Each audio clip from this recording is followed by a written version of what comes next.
Welcome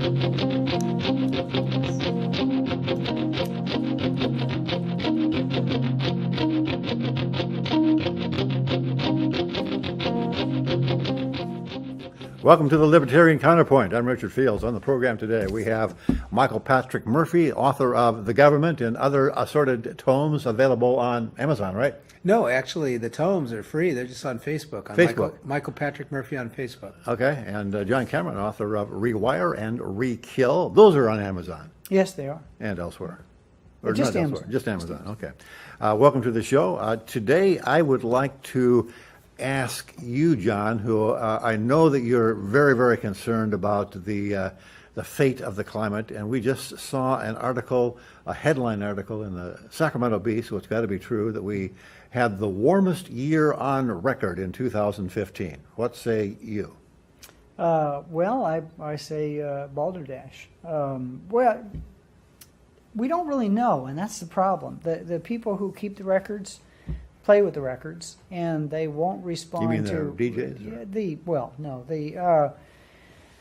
NASA and National Oceanographic and whatever, some of those acronyms. They keep weather data, and because the weather stations are affected by where they're located, and if they move the weather station, and if they change to a different kind of more high-tech weather station, they adjust data. And they adjust data based on who knows, and that's the problem.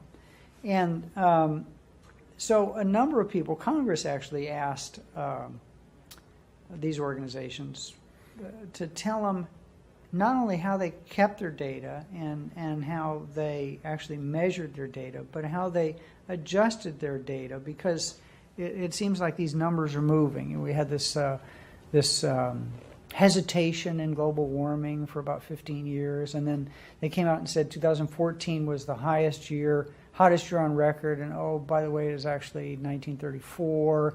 And so Congress said, well, really, if we're going to spend all these trillions and billions of dollars on these things, and basically put our economy back in the Stone Age, although they didn't say that, maybe we should actually know how you go about collecting and massaging and adjusting the data. And the people said no. Well, they didn't really say no, they just didn't respond. So an organization has actually, through the Freedom of Information Act, sued to get the raw data from the keepers of the data, and also to understand how they massage the data. And the problem is that people hear all the time that 97% of climate scientists agree that men and women, mankind, through its use of CO2, pumping billions of tons of CO2 into the atmosphere is the major cause of the global warming cycle that we have. And the problem is when you look at those numbers, that there was one really bad study done that pulled maybe 60 scientists, and they went and looked for papers. Basically, they found a list of scientists who supported man-made global warming, and it turned out that 97% of the people on that list, a very short list, believed that men were responsible for it. It's like saying, I'm going to pull a list of 100 killers, and how many of those killed somebody. So it wasn't a good study. But there's a bunch of models out there. And the problem with models is that a model is kind of just a guess about what's going to happen in the future.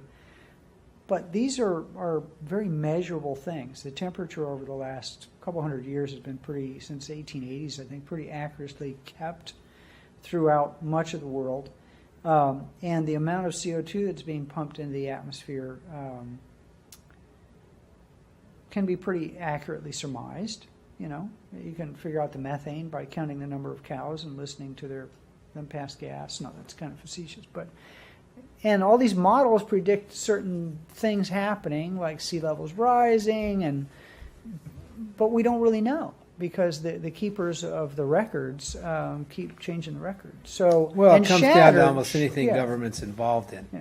In other words, if you sit there and you have to follow the money and look at the political capital that can be raised on either side of the question, the fact that it's a divisive issue, keeps America divided, keeps people divided, keeps us voting Republican and Democrat, keeps us in the system doing things the same way we've been doing them. And to me, that's all this is, because if you know politicians lie. I mean, if we listened to Al Gore, we'd be underwater by now. And that was, he was all over, had a big TV show about it, and sure enough, there was problems. Movie. So An all I'm saying is inconvenient we can't truth, okay. trust, if government's lying to us so frequently, pretty soon, when do we trust them? When do we choose to trust them? And this data has been manipulated on both sides. Michael Crichton wrote about it in Fear of State years ago before he died. And it was one of the greatest things when I got to see him and a few scientists out in San Francisco speak on the subject. And they were talking about how these studies were false back then, how the percentages weren't even within the normal margin of error of any scientific study.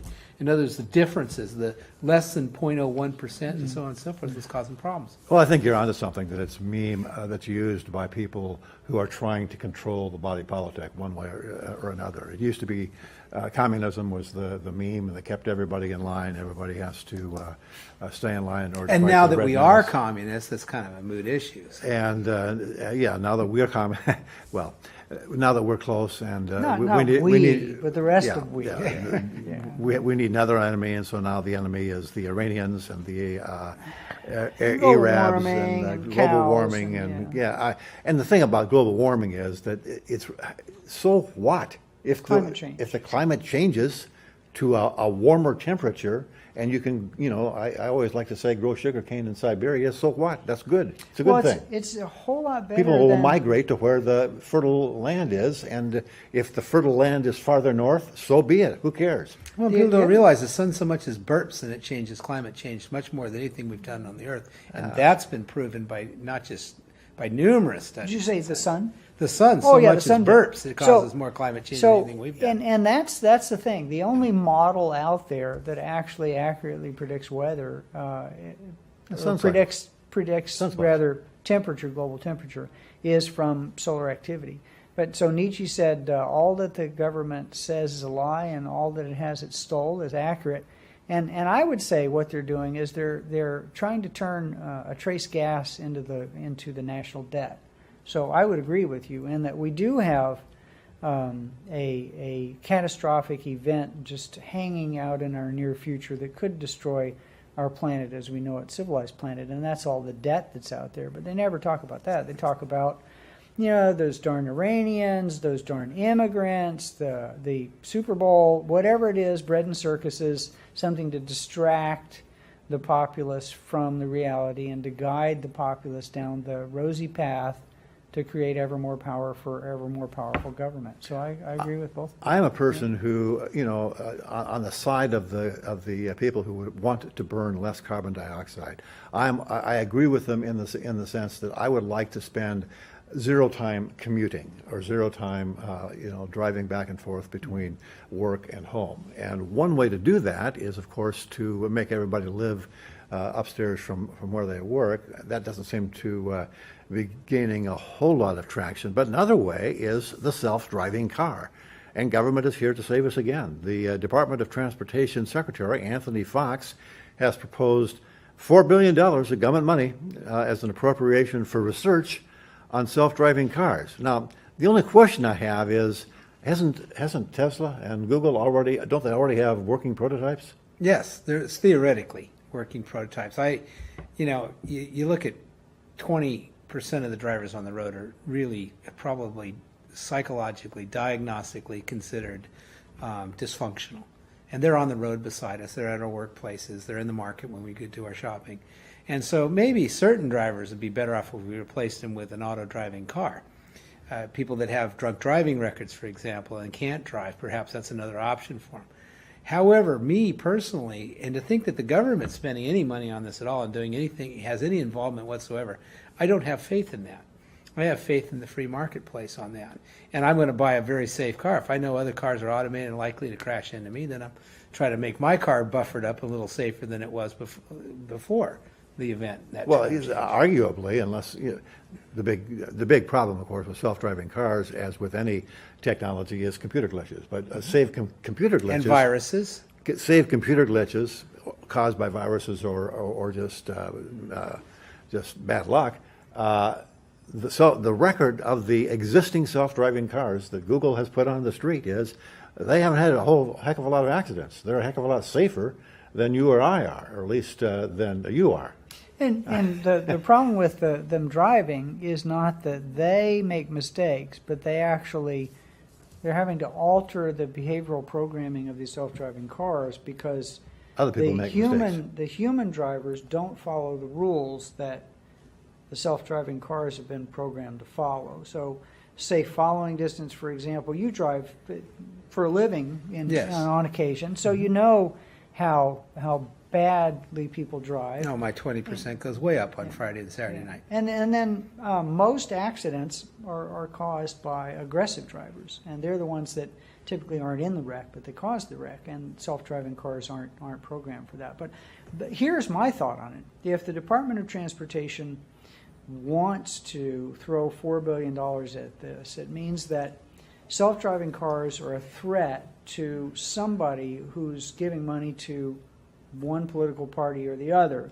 And because we know that anytime the government gets involved in something, it slows it down and makes it very inefficient and makes it work poorly and makes it really expensive. So I don't know whether it's Ford or Chrysler or Daimler, Benz, Toyota, I mean, whatever the conglomerates are. But I think that if the Department of Transportation wants to get involved, then it must mean that the market model is working very carefully, and they need to screw it up.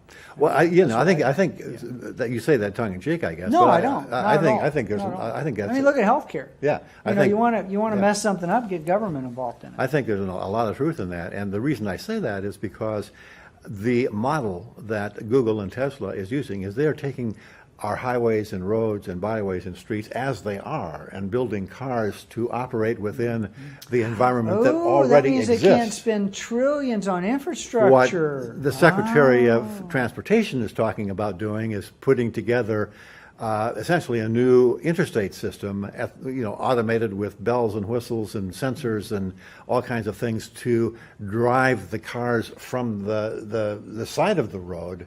A technological which would mean boondoggle, that there would big be dig that covers central the control of all automobiles. automobiles. Well, I mean, we already have that in a sense with satellite control of engine systems and so forth with those GPS. and the thing that talks to you from the sky. If you've got a GM car, I forget the name of it. We've already got that to a certain extent, but that would just basically hardwire it, and I think that probably is part of the driving agenda. Bottom line is that's $4 billion that absolutely doesn't have to be spent. If I'm going to buy a self-driving car, I'll buy it from Google. Maybe Tesla. They have a tendency to have cars that burn up. That bothers me a little bit. But I will certainly buy it. A lot. I'll certainly buy it from a private sector company a heck of a lot sooner Let's than make I'll this buy choice. it. I'll buy it from Government? Secretary Anthony Foxx. Government or Tesla? Yeah. I think we all would root for the private sector on that. Tesla. Yeah. South Carolina Republican legislator Michael Pitts introduced legislation that would propose that journalists be licensing, and he would use the model of gun control licensing. Existing gun control licensing or proposed? No, existing gun control license. Yeah, if you want to buy a gun, you got to get a license. Mm-hmm. So he's saying, well, if it's good enough for gun owners, it must be good enough for scribes. If you scribblers want to talk about us, you got to get a license first. Well, What do you think? basically, you're ending freedom of the press, number one. Well, he was doing this as a joke. Oh, Well, a lot very of good. countries Very already funny. require some Licensing. kind of qualifications of their Well, you do. journalists. If you want to interview the president, et cetera, you have to have a press pass and blah, blah, blah. So there is some control that's already in place on all these things. But the idea of proposing a license, anytime you propose a license, of course, usually that ends up being a government fee that goes into the general fund and has nothing to do with your industry anymore. And very little is ever done with that licensing money for the Other industry. than, well, if you want to talk about licensing, what it goes for is to appoint a board of cronies who conspire immediately to create of trade. restrain competition to make the cartel as small as possible to keep their incomes as high as possible. You can see What this kind in the moving industry and the all of the licensed trade It becomes industries. a lobbyable item. Yeah. So I think. So the whole thing was done tongue in cheek. Mm-hmm. But So- but the press didn't get it.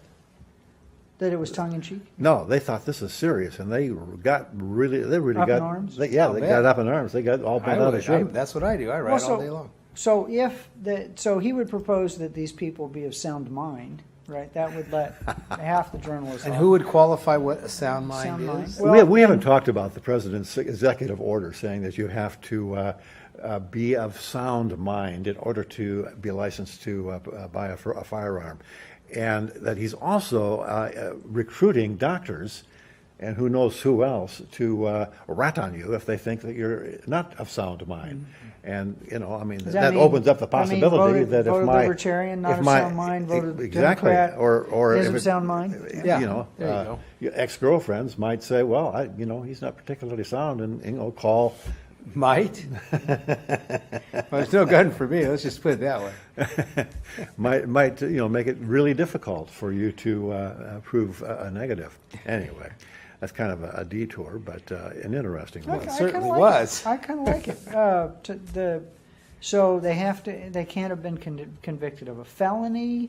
They can't have be habitual drug users. They can't have. Well, that'll rule out, if you include alcohol, that'll rule out 90% of them. Well, I'm thinking pretty much all of them. Well, you've got 20% out right off the get people that have been diagnosed. That's it. 20% gone. I wonder how many people in the press are on mood-altering prescription drugs. But I guess those are okay as long as a doctor says it's okay. Here, take this pill. But if you put Yeah. something on the guns, a government item that measures your alcohol and measures your coffee Yeah. and things like that that's in your bloodstream, then maybe that would legitimize your being able to use the weapon. So you're only allowed to use it if you've had a cup of coffee, or if No, you haven't. you can't have anything in there. Huh. Well, I'll never be able to because I got to have my coffee.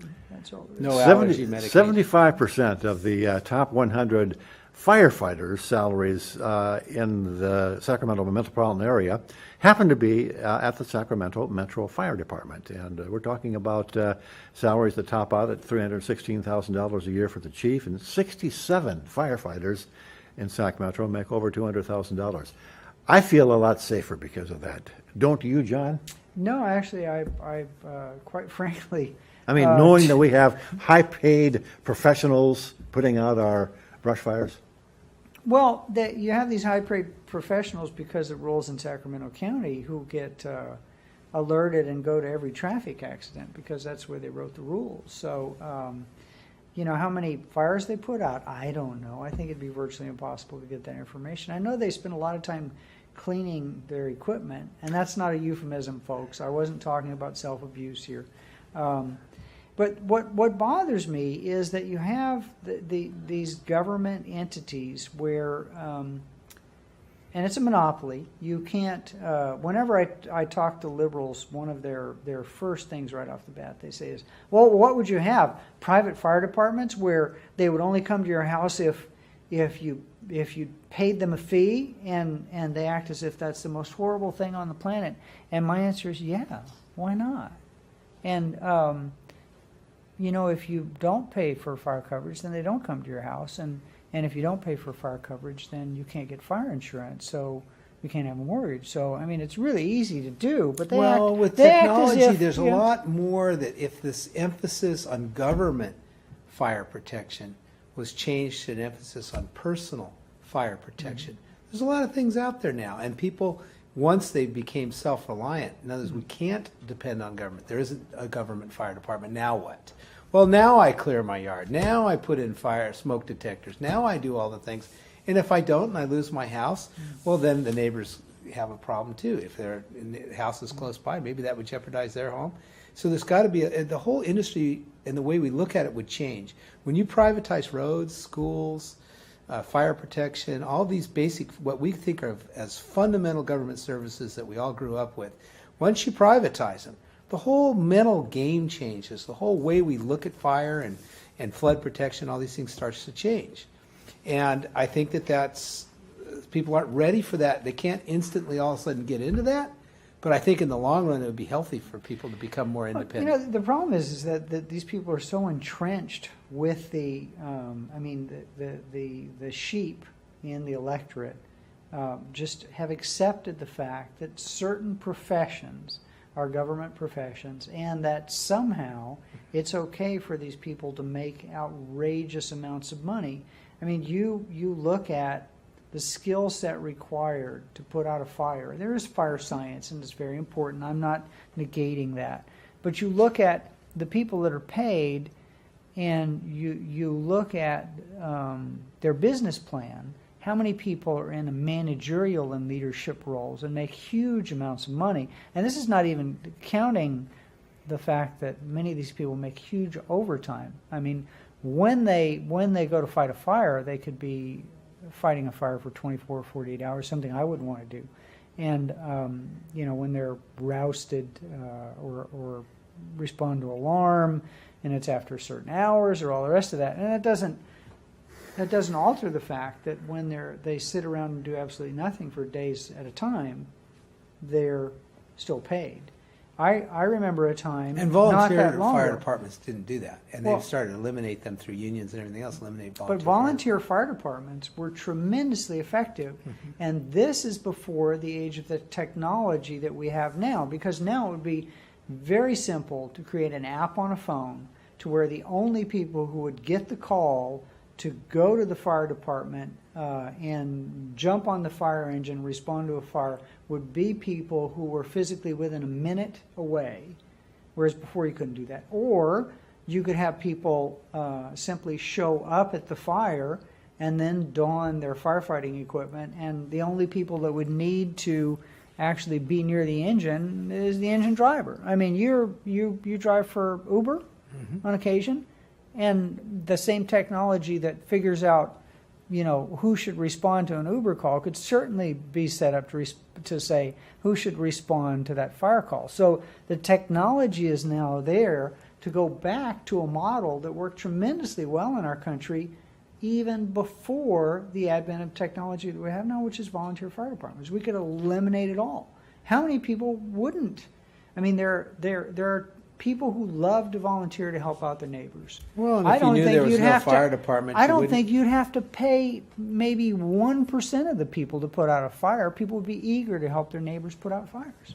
Well, and I think that's the way it used to be. Yeah. I do. I think Yeah, my that's dad what- was in a volunteer fire department, and we didn't have a whole lot of things burned down. I'm not sure why that was. No, it's true. And Auburn's had a record one, and Truckee or Tahoe City used to have a record one up there.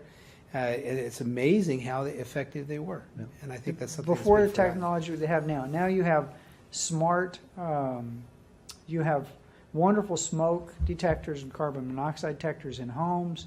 They have the ability to emit a signal that will be picked up by smartphone, and alert can be sent to a central location. So the technology is there to basically eliminate fire departments as we know them. Now, for huge industrial blazes and all the rest of that, you might need a different model. Huge but- industries are going to have their own internal Yeah. fire departments anyway, if Why they have not? any sense. Yeah. Sacramento City Council has restricted short-term rentals for entities like Airbnb. Other government agencies are going after Uber and Lyft. Why in the world is the Sacramento City Council worried about whether grandma rents her spare bedroom? Well, it's not actually. I'm not saying they did a good job on this, but knowing how all-invasive the Sacramento City Council is, I'm kind of surprised at what they came up with. Yes, you're going to have to get some kind of license, but in what they wanted to originally do was basically force people to get a license as a bed and breakfast in order to have someone stay in their home on a short-term rental. And that license costs about $6,000. And most of the people who rent their homes out or rooms out through Airbnb recoup that kind of cost, but most of the people who are renting out their homes through Airbnb don't have the wherewithal to do that up front, or they wouldn't be renting out their homes. Well, So, there is they a factor yeah. in here of that everybody that joined these neighborhoods signed CC&Rs, and most of the times these Airbnbs probably don't fit into CC&Rs, but nobody's enforcing them. But it is up to the neighborhood to say, okay, this person's renting the house out on a regular basis, which is against almost every CCNR I've ever read, being on a board of association at least one time. And that theoretically, no, you can't. The state overrides that sometimes, like in the case of solar panels and things on roofs. So say, okay, we're going to say that the CCNRs can't void that. The homeowner associations can't say you can't put solar panels on your roof because this is a state thing that we're going to make it okay for everybody. And so you got a whole legal mess around this thing. But the Airbnbs have been in probably offending the CCNRs in various cities. Well, maybe, but there's a lot of older residential stock that is not controlled by CCNRs at all. Well, and I even, would say most of even the Sacramento is probably. CCNRs can't prevent someone from renting out their home. Well, I suppose they could contractually if it's written Yes, into the CCNR. it's a contract. Signed, theoretically, they void. Yeah, but So I mean, but that's another issue, really. I mean, if you sign a CCNR, I think you could shoot a hole in that property. well, but if you quickly. no, I mean that's a contractual matter. If you sign a CCNR that says you can't do this, that, or the other thing, that's essentially a contract that you signed when you bought the house. Mm-hmm. But if you buy a house in Old Sac or in let's not say Old Sac, but in East Sac or Land Park or someplace like that. There's no CCNRs in effect anymore, I don't think, in most of those neighborhoods. And there, that's the historic district. That's the place where tourists are going to want to stay anyway. Yeah, they want to live by the river, or they want to live downtown. Yeah, why in the world would anybody care all that much if tourists who are not going to be Well, because causing a problem? you have changing people in your neighborhood, houses next door, you have cars. Now, where there was only 2 cars, now you got 5 cars. There's a lot of little things that bother I think other it's homeowners. I think it's Gate codes. just another pretty obvious attempt to try to create power so that they can control the marketplace and derive fees from it. Because they'll spend all the money you give them and more, and they're constantly looking for ways to generate more revenue, and this is one of them right here. Yeah, pretty simple. We've got 1 minute left. Fast and Furious was the Obama administration program that's smuggled guns into Mexico on some harebrained scheme that was going to do something for gun control. I'm not sure exactly what they were trying to do, but one of their rifles, a .50 caliber rifle, was found in El Chapo's hideout. Is this going to do anything as far as the Fast and Furious investigations? Well, no. I mean, they're dead and buried. Just like the Hillary emails and the IRS going after anybody that supported right-wing or libertarian causes. Of course not. These people are bulletproof. Thanks for the answer. We'll see you again next week. Same time, same place. Bulletproof. Heaven Good. forbid I like one that. of Bush's boys did something like that. Good thing you're not a helicopter. We'll see you again next week. Same time, same place on the Libertarian Counterpoint. www.accesssacramento.org, YouTube, and Channel 17 Sacramento and the cable channel near you. Thank you very much for being part of the program. See you next week.